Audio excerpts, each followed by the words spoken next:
Well, there's some sort of freak sort of things. One comes to mind. There was one horny fellow from another camp, the neighboring camp, A camp, into which I was moved after we were selected to go to Blechern. But so, and he, during the night, and there was one, Eva Steiner was a block leader of one of the women's blocks. Very attractive woman who was, in Theresienstadt I knew, was just unbelievably active. And I looked at some of these acts, you know, sexual acts, and my mother got wind of that and said, "You can't look at that." And just took me and was very protective. "You can't do that," you know. And she was not pictures, but the same. Oh yeah, she was at her affairs, and I just happened in proximity, so I looked. And my mother didn't just go for that, you know, and said fine. And she didn't like her because she was just very promiscuous. And she continued to be that in Auschwitz because she had the means to function, which we didn't have because of malnutrition. So she was a beauty, no question about that. Eva or Vera Steiner. And she kind of liked me and all that, but my mother hated it. Okay. So there was one block leader in the A camp, and since he couldn't get into the B2 legally in order to spend the night with her, he decided to get himself just under the fence, barbed wire, electrically charged barbed wire, just dig a hole beneath it and just squeeze through it. Of course, there are towers all the place with watchtowers, with SS. And for whatever reason, he had some understanding, or he was able to be out of sight so that it was not noticed the way he did it. I don't know. He came, spent the night, and then they discovered that, you know, that he went back and all that, didn't have any proof, anything, you know, that someone came over and all that. And that was a tremendous, you know, uproar. You know. SS came and all that, but they're very impressed, somehow impressed. Not punitive, but they're very impressed. Say, "Hey, my God, you know, that's quite a thing to do, you know." And they some of these sort of acts, they respected, you know. They had some, say, "Hey, you know, this is something on you. I mean, just, you're not cowards, you know." This and that. They respected that, yeah, initiative and all that. So that was, she was the one, and then he had a good time with her, and then he returned. Nothing happened. No one got caught. Well, it was different in terms of when someone escaped, because that was serious. And you want me to go back into the Theresienstadt, what happened there? There was very little to be done in Theresien in the evenings. Yeah? So once they opened the city, where communication was possible, and you could stay up to 9 o'clock at night on the street, all kinds of entanglements between men and women took place. Yeah? The sexuality in Theresienstadt was amazing, considering how little people had to eat. But the passion of the place was definitely very, very pronounced. Yeah? Women, good-looking women, had their place in that society and had their advantages. Yeah? Especially when they were in any way artistically inclined, or whether they wanted comfort or whether they wanted protection from transport. Sexuality was a very important element of the life there. And I had a cousin there who lived there,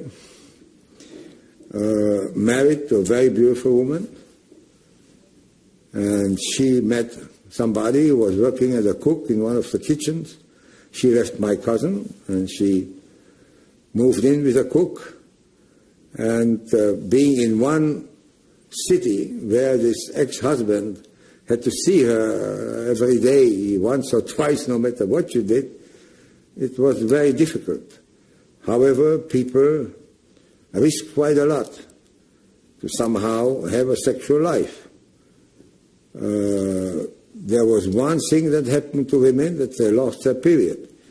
So a woman never knew whether she lost her period because of the general condition in the camp or whether she was pregnant. The only way to find out whether you are pregnant or not was to get yourself some quinine pills, quinine. And if you took 2 quinine pills and you were not pregnant, you got your period more or less regularly. So there was always a constant chase and demand for quinine pills. The Germans, in the beginning, forbade any sexuality, any sexual contact. That was punishable by death. But when the ghetto was opened, the Germans moved out of the ghetto. Life became quite intensive and normal love stories, and you saw people up on the roofs and behind bushes in the park and wherever. For example, I was lucky enough that I had my own room. So in the attic of that school in which the children lived, I was able to, I got from the management, from the ghetto management, I got building materials. I built myself a kind of a one-room apartment, yeah, where I had a relatively normal sex life, yeah, where my friend Vera, yeah, was my woman and took care of me in many ways, and I took care of her in many ways. She went to see me play soccer and was very proud when I won, and I saw her dancing in a play, and I was very proud to see her, and we were known as a couple. We knew other couples, and you had some evenings together, and then of course people got bored with each other and they found somebody else and then the couples got torn apart because of transport. So there was always somebody looking for somebody, but sexuality was always there, yeah.